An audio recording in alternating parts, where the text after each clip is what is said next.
Ada tidak dalilnya tentang masalah daripada akikah ini? Ada. Kita baca dalilnya. Bermula dalil yang menyebutkan akikah itu sabda Nabi sallallahu alaihi wasallam. Al-ghulamu murtahinun bi aqiqatin. Rawahu Tirmizi. Yakni kanak-kanak itu tersandar ia dengan akikahnya.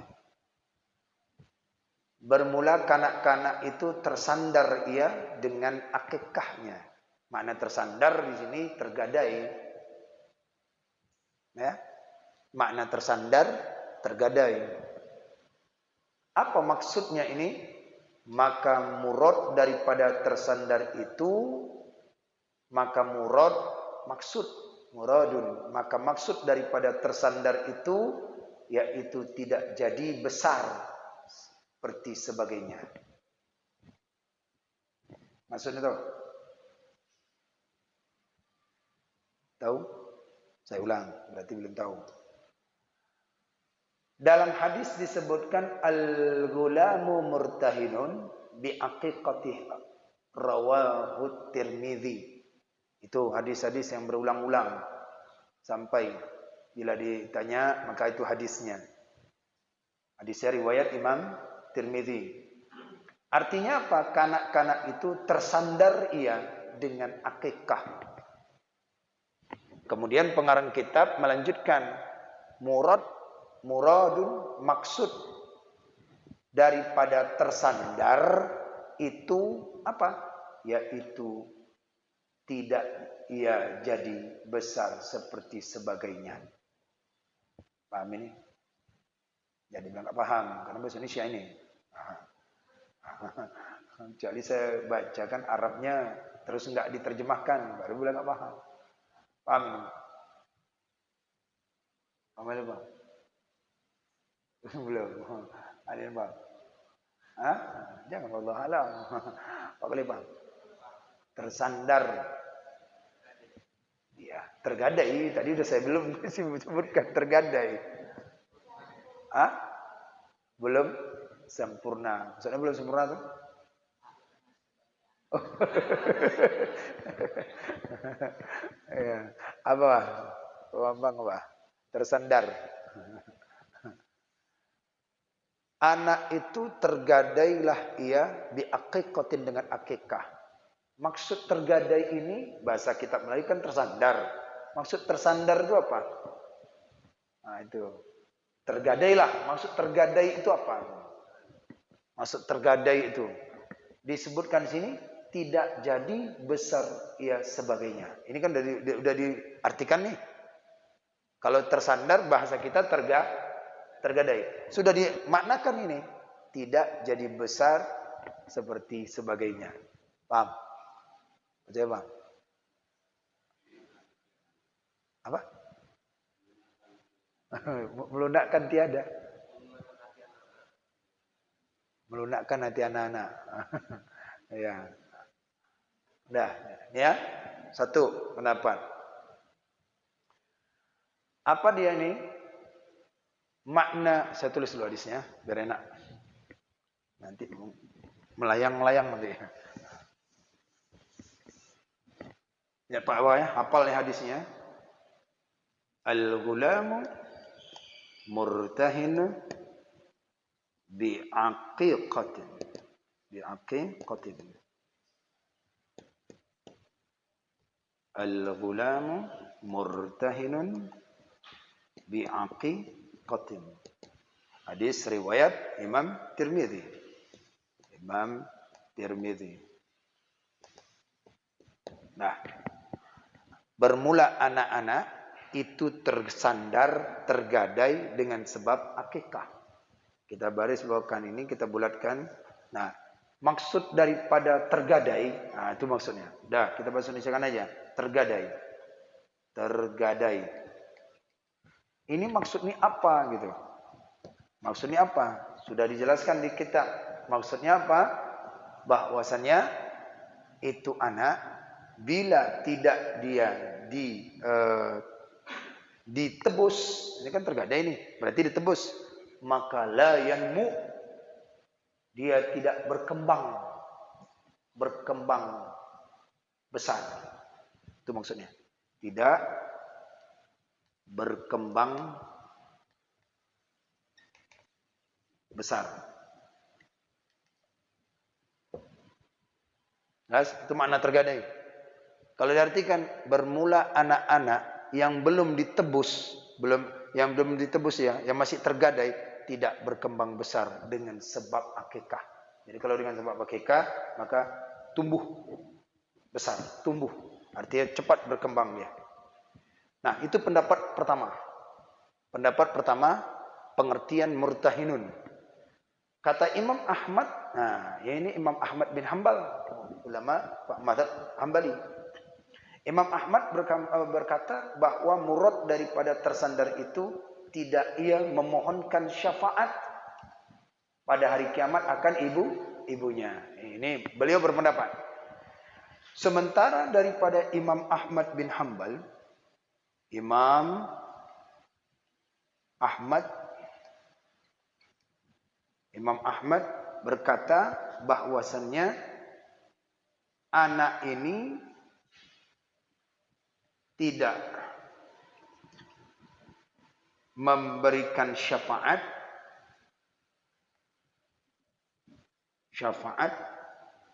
kepada kedua orang tuanya.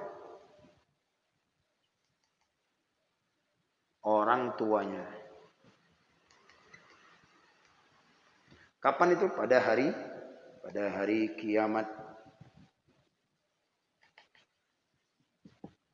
Tapi yang lebih cenderung pendapat ini adalah pendapat Imam Ahmad bin Hambal, pengertian murtahinun.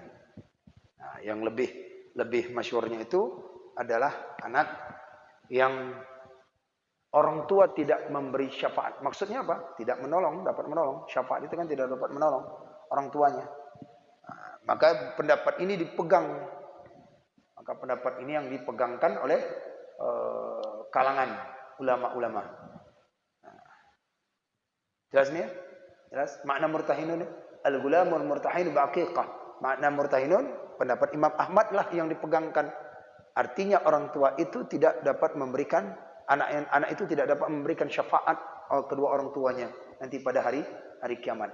Nah, ini kalau dia belum balik. Tapi kalau sudah balik, gugur.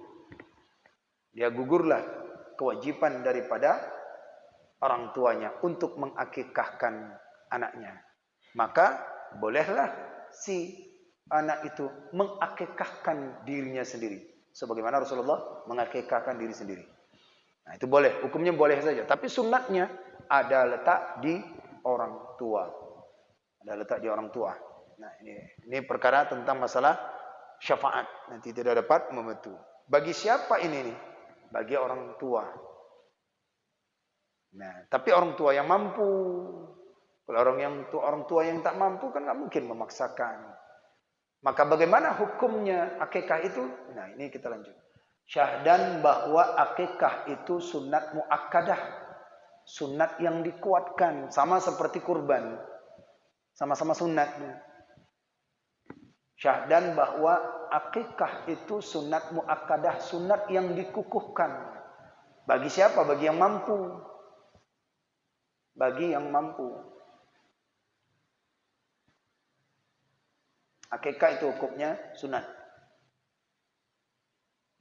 Ya. Mengakikahkan anak itu sunatnya yaitu pada hari ke-7. Itu sunatnya mengakikahkan anak. Bila dia tidak mampu, hari ke-14. Bila dia tidak mampu, hari ke-21. Bilangan 7 lah. 7. Bila dia tidak mampu, sampai masa nifas. Muddatun nifasi. Sampai masa nifas. Juga dia tidak mampu, tunggu tahun depan.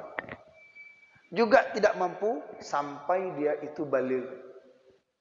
Kalau sudah dia baligh, gugur tanggung jawab daripada orang tua untuk mengakikahkan karena dia tidak mampu. Jangan memaksakan untuk berutang. Yang sunat muakkadah ini bukan wajib, tetapi sunat muakkadah bagi orang tua yang mampu ada. Dia ada. Kalau dia meninggalkan sementara dia mampu, hukumnya makruh. Hukumnya makruh. Nah, jadi jangan sampai jadi wajib sampai berutang ini tidak, jangan. Nah, masih ada jalan lain. Nah, kalau betul-betul susah, betul-betul fakir, tapi dia ingin menjalankan sunnah. Yang penting asalkan menyembelih, kan itu ceritanya. Dia mengambilkan. Tapi kalau tidak, tunggu nanti. Tunggu tahun, 2 tahun. Nah, sampai balik. Umur 5 tahun masih bisa. Nah, tapi afdalnya hari ke-7. Hari itu afdalnya. Ke-7, 14, 21 sampai masa nifasnya. Hukumnya sunnat muakkadah. Saya ulang lagi, sunnat muakkadah, sunnat yang dikukuhkan, bukan wajib. Di masyarakat ketika berakikah seolah wajib, seolah-olah jadi wajib gitu. Ini yang kita dengarkan daripada beberapa pertanyaan-pertanyaan. Sementara hukumnya sunat muakkadah, sunat tahu itu, tapi berusaha untuk mencari utang itu, jadi artinya kayak wajib gitu. Ya, jadi bagi orang yang mampu saja nih. Maka yang menyembelih akikah itu pada barang siapa yang wajib atasnya nafkah kanak-kanak itu. Ya. Orang yang menyembelihkan daripada akikah itu adalah yang pantas, yang lazim memberikan nafkah. Seorang ayah. Seorang ayah. Ibu boleh tidak? Ibu tak boleh. Seorang ibu tidak boleh mengakikahkan anaknya. Yang wajib adalah yang memberikan nafkah. Itulah adalah seorang ayah.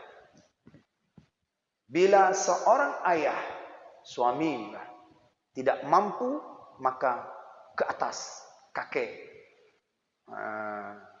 Ya kakek wali-wali nikah, kakek, saudara, seayah, anak, paman, laki-laki, anak ini, itu yang berhak. Turun, boleh ke atas, boleh ke bawah. Tapi urutkan dulu lah. Urutkan dulu. Maka yang pantas itu adalah daripada atasnya nafkah. Atasnya nafkah berarti yang memberikan. Bagaimana dengan seorang ibu? Maka ibu itu boleh enggak mengakikahkan? Tak boleh. Kecuali anak itu yaitu lahir di luar nikah. Lahir di luar nikah, maka yang mengakikahkannya adalah kewajibannya adalah ibu. Dan namanya pun bukan nama daripada ayahnya. Secara biologis itu ayahnya, tapi secara syariat bukan ayahnya. Dia itu binnya itu bin ibunya. Ya kan? Bin ibunya. Dia bukan pakai bin ayahnya. Oh, ini kan anak hasil kami gitu ya. Kami suka sama suka, tapi di dalam syariat tidak. Tidak. Maka oleh karena itu dari anak ini bila diakikahkan, maka daripada segi ibunya. Bila anak itu di luar nikah. Tapi kalau dia sah nikah, maka yaitu seorang ayah yang mengakikahkan, yang wajib mengakikahkan daripada anak itu tadi. Jelas ya? Terus ke atas atau terus ke bawah atau ke anak-anak keponakan, anak paman itu yang mengakikahkan. Bila ada orang yang mengakikahkan, orang lain yang mengakikahkan, boleh tidak? Misalnya ada mertua mengakikahkan orang tua, dia karena sayangnya sama cucunya. Boleh tidak? Boleh tidak? Boleh? Orang tua, mertua. Karena orang anak itu, kalau anaknya enggak mau, misalnya, saya tetap mengakikahkan anak saya. Ibu, ayah tak usah mengakikahkan cucu ayah. Biar saya tetapnya. Tetapi ayah kakeknya tetap ngotot. Gitu. Orang mertuanya tetap ngotot untuk mengakikahkan. Nah, hukumnya itu tidak boleh. Kalau ada izinnya baru boleh. Bila ada izin daripada yang wajib memberi nafkah, maka yaitu bolehlah dia untuk mengakikahkan atas nama. Orang lain pun boleh, misalnya saya dan ini. Ya. Dalilnya mana? Dalilnya yaitu Rasulullah mengakikahkan cucu beliau yang bernama Hasan dan Hussein. Itu Rasulullah. Sementara ayahnya siapa? Sayyidina Ali. Ada kan? Dari ini apa kemungkinannya? Kenapa Sayyidina Ali tidak mengakikahkan? Kenapa Rasulullah yang mengakikahkan?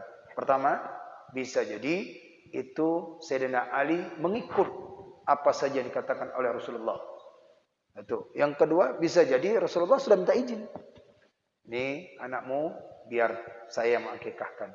Nah, itulah dalilnya bahwasannya orang lain atau orang tua, mertua atau daripada yang ikut arahnya wali itu, maka boleh. Tapi dengan izin. Nah, boleh tanpa ada izin. Karena dia masih ada tanggung jawab itu. Nafkah daripada dia anak ini. Baik, ya. Sunnat muakkadah, maka menyembelih akikah itu pada barang siapa yang wajib atasnya nafkah. Nafkah kanak-kanak itu. Dan tidak harus bagi wali menyembelih akikah daripada harta anak-anak. Tetapi jika disembelihnya daripada harta kanak-kanak itu, maka menyembelihlah ia. Tidak harus. Dan tidak haruslah wali menyembelih akikah daripada harta anak-anak, enggak boleh. Harus dari harta wali, tak boleh harta anak diambil. Harta anak diambil untuk mengakikahkan si anak, harus daripada harta. Tapi kalau tidak mengambil juga, menyembelihnya juga, maka hukumnya boleh saja. Tapi tidak harus, tidak wajib. Nah, tidak wajib dia mengambil harta anak-anak itu. Dan tidak sunat atas ibu. Nah, ini dia, baru dia, tidak sunat. Dan tidak sunat atas ibu menyembelih akikah, melainkan jika ada bapak kanak-kanak itu papa. Kecuali dia suaminya enggak kerja, suaminya tak sanggup, tapi istrinya bekerja. Tapi dia ingin mengakikahkan, nah boleh mengakikahkan. Nah kalau mengakikahkan, kasihkan aja uangnya sama suaminya. Udah, itu kan boleh kan? Jangan diagihkan. Istri ada uang, istri bekerja, suami tidak bekerja. Bekerja tapi pas-pasan aja lah untuk hidup. Tapi akikah suami ada, maka uang ini berikan aja ke suami. Nanti suami akikahkan. Berikan suami secara memberikan saja, berikan aja. Udah, nanti suami gunakanlah uang ini untuk akikah anak kita. Jadi suami memberikan, kemudian diakikahkan. Itu boleh? Boleh. Tapi dia tidak sunnat seorang ibu itu mengakikahkan. Mentang-mentang dia banyak gajinya, si suami tidak, oh biar saya dong, tidak bisa. Kecuali itu miskin. Dan itu pun minta izin. Dia minta izin kepada suaminya yang besar itu. Dan adalah perintah akikah itu seperti perintah kurban jua pada usianya. Pada usianya dan baiknya dan sejahteranya daripada aib yang menegahkan, daripada mengkafakan dia, mencukupkan dia. Baik, itu ya. Perkara itu dulu. Bab akikah masih banyak lagi, masih banyak yang kita bahas ini tentang akikah ini. Panjang pembahasannya, dari situ dulu. Yang penting kita sudah tahu definisi-definisi daripada akikah dan dalil-dalilnya dari akikah itu nanti. Nanti akan ada muncul permasalahan akikah di kita atau mungkin di masyarakat atau orang yang bertanya mungkin tentang akikah, mungkin di sini jawabannya. Bapak garis bawakan aja nanti. Oh, ini yang pernah ditanya atau pernah saya tanya, ternyata di sini referensinya. Baik, itu aja. Wallahu a'lam bissawab. A'udzu billahi minasyaitonir rajim. Bismillahirrahmanirrahim. Alhamdulillahirabbil alamin. Hamdan yuwafi ni'amahu wa yukafi mazidah. يا ربنا لك الحمد كما ينبغي لجلال وجهك الكريم وعظيم سلطانك Allahumma fassalli wa sallim wa barik ala sayyidina Muhammadin ya dzal jalali wal ikram wa salli wa sallim an sadatina ashabi Rasulillah ajma'in.